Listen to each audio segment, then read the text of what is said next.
Welcome to the Jill on Money podcast. It is Monday, May 24th, and starting off the work week on strong footing. Mark just reminds me that we are a week away from Memorial Day. Yay. Almost 5 months in. I'm hoping that time starts to feel more normal again as we all normalize. I think it will. I'm feeling upbeat, Mark. I'm feeling mostly hopeful, which is amazing because, usually I'm just the crazy Debbie Downer. All right. If you've got a financial question, this is the place for you because we're going to answer your question and we're also going to try to put it in some context for you and deal with your own situation. How can you help yourself? You can send us an email with lots of details. Our email address, askjill@jillonmoney.com. And if you're on our website, you're on the jillonmoney.com website. All you have to do is hit the contact button if you have a question. While you're on that website, here's what we'd like you to do. Sign up for our free weekly newsletter. I've given Mark a goal and we have to get there or else he's getting fired. I'm just kidding. It's not happening. He doesn't really work for me. We are a team. Get it? He makes me better. And I don't know what I do for you, Mark, but oh yes, I compensate you for making me better. That's it. So send us your notes, hop onto the website, do all the fun things that are there. All right. This is an anonymous questioner. Hello, Jill and Mark. Thank you for taking my question. I'm a huge fan of the show. I have a lot of anxiety centered around money. I wish you guys didn't have that, but I understand. I think I'm doing okay. Maybe I'm not. I can't shake my sense of unease. Now, it doesn't carry over to other parts of my life. Otherwise, I'm a happy, healthy woman. I live and I work in Southern California, and I purchased my first humble condominium for $385,000 just over a year ago before the world fell apart. I work for a higher education institution. I'm in administration. Due to the pandemic, they laid off 23.5% of all employees within a month of me having my first ever mortgage. Gulp. Although I managed to survive the layoffs and now believe my job is secure, I spent the last year terrified that I would be the next to go. Terrible feeling, right, Mark? Terrible.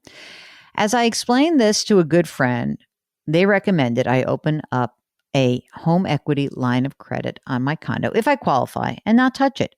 That might give me peace of mind that I had access to money if I needed. This advice sounds bananas to me. What do you think?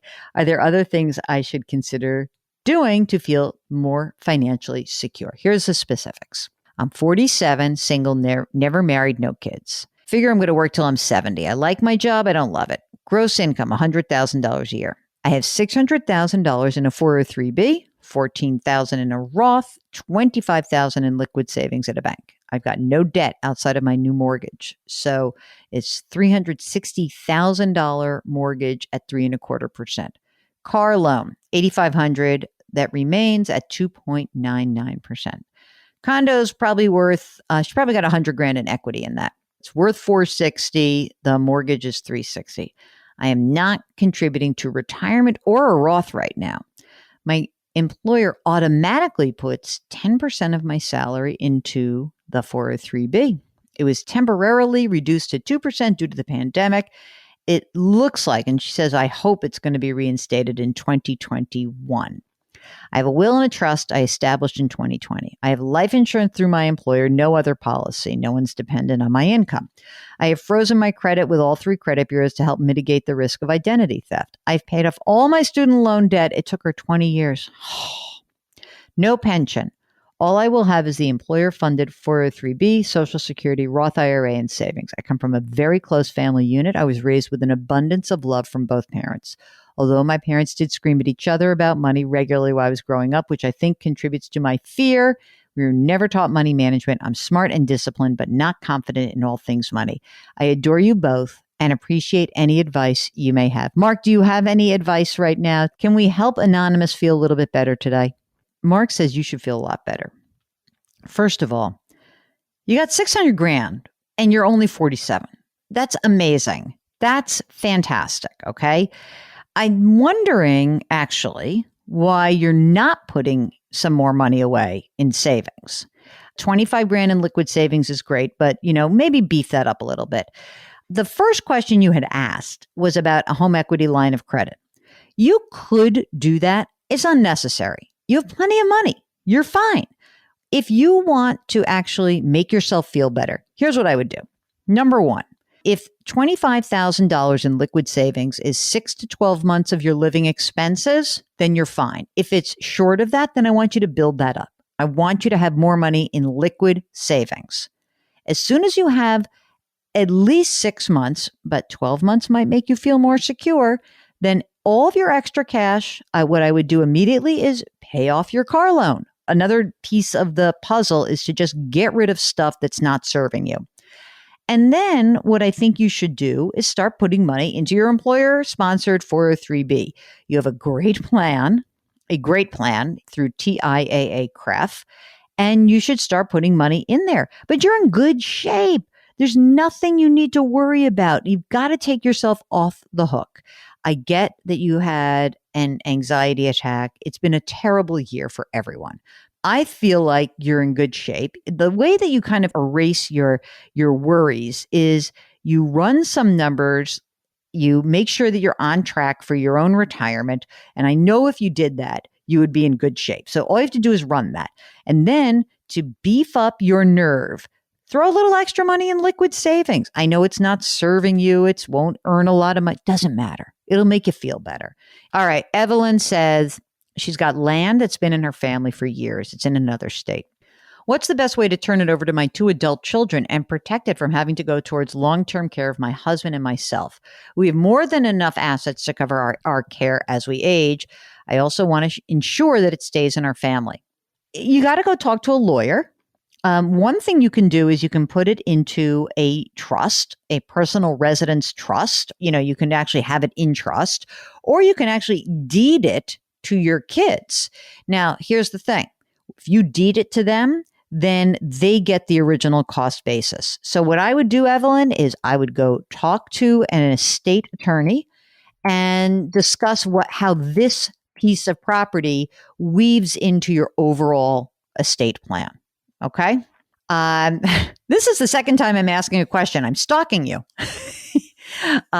This is from Anita. I appreciate your ability to help me and so many others who just need a sounding board for some important decisions and financial questions. Thank you and Mark for the show and your insights. Okay. Here's a question regarding being single versus married. So much of the data out there seems geared towards married individuals and families. I often read about household net worth. I never find sources that delve into whether you need the same net worth as a single person versus married. Clearly, the tax laws and other laws favor those who are married filing jointly. Amen. And so do various tax brackets, etc. It seems like singles overpay for not being married. Yeah, that's called the penalty. In your opinion, do single people end up paying more, the same, or slightly less in expenses than married people with no children? So absolutely, the tax code is really crappy when it comes to singles. It's a long reason why, and I'll explain that at another time. But let me just say, the tax code, it favors single people. The tax code, it favors buyers versus renters. I have a lot of complaints about the tax code. So that's number one. In terms of planning, when I was a financial planner way back when, the idea was that a married couple would need more money than a single person, but it's not twice as much. Okay? Meaning that, let's pretend Mark and I are married. We only need one home, but we still have 2 people who are eating and 2 people who have healthcare issues and 2 people who are going to buy stuff. So it's not double, but it's not the same, right? So let's find out what's going on with you. I've done well financially, writes Anita. I'm turning 58 soon, and I will be soon retiring from my full-time job. I have $560,000 to basically get between this 58 and 65. $220,000 in a brokerage, $870,000 in IRAs, which I will not touch until 70 or later, a pension at age 65, which is $20,000 a year for life. If I claim Social Security later, close to age 70, it'll be $3,000. If it's full retirement age, $2,500. My total current net worth, $1.9 million, plus or minus, depending on market fluctuations. I plan to work part-time through my retirement and keep active by volunteering. I'm also planning on doing some Roth conversions. Should I, as a single person, have more, less, or the same as married folks? First of all, who cares? You have enough for you. That's what I would say. Forget about what the married people are doing. She says her expenses are about 75 or 80 grand a year. You got no problems. You got no problems at all. So I think you're in fantastic shape. I would keep doing what you're doing. Don't worry about the marriage penalty or the single penalty. You got money. You're rocking it, girl. So don't worry. You're in a very good situation. She says that one podcaster focuses on retirement, said singles need 70% or less than married. Who cares? This is why I can't stand some of these people who are essentially trying to give these really weird rules of thumb. The rules of thumb are ridiculous. All I care about is what's going on for you. Okay? You're in great shape. I don't know what to say, Mark. Is there anything else that I can say to make? Mark says, stop comparing yourself to a situation that does not apply to you at all. Amen, Mark. Dang. Okay, this is from Lauren, who is talking about retirement account options. I work part-time as needed for 3 companies and a small LLC. My husband works full-time. And this year, we plan to increase to the maximum his Roth 401k contribution. We're only doing about half of that to the account. We both have Roth IRAs. We max them out. Since I don't have a retirement account I can actively contribute to because, basically she's sort of, just think of her as a contract worker, I decided to open a SEP IRA. But before I funded it, I opened a uni 401k because my understanding is that I would have the 25% contribution limit with a SEP, but I wouldn't have it with the 401k. My LLC is just a small side job. I didn't want to have that be a constraint, but still would only be able to contribute a maximum of about $1,000 a month to it. Is it even worth my effort to have this account as well as the others? Does my 401k have to be funded via my business banking account? It's through Fidelity. Are there options to make it a Roth account? Mark, that's quite a question, huh? Let's start with this. Can you have a SEP IRA that is a Roth? I don't think so. Okay, so first of all, we don't think that you can have a SEP IRA, which is a simplified employee pension account, that is a Roth. So that's number one. So in that respect, let's just kind of ditch that as the idea. So if you're looking at a SEP IRA, just to give everyone the numbers here, the SEP limit is, as noted here, 25% up to $290,000 of compensation. It's limited to a maximum annual contribution of $58,000. So obviously, she's not getting $58,000 in here because she's only doing $1,000 a month. However, when you have that uni 401k, you can make it a Roth 401k. And so I think that you probably would just want to use the 401k, make it a Roth as long as this makes sense for you guys, right? And does it have to be funded through your business banking account? It doesn't have to be, but it's better if it is. How about that? So I would just do it that way. And I would talk to the folks at Fidelity and they'll help you out with this since you have a relationship there.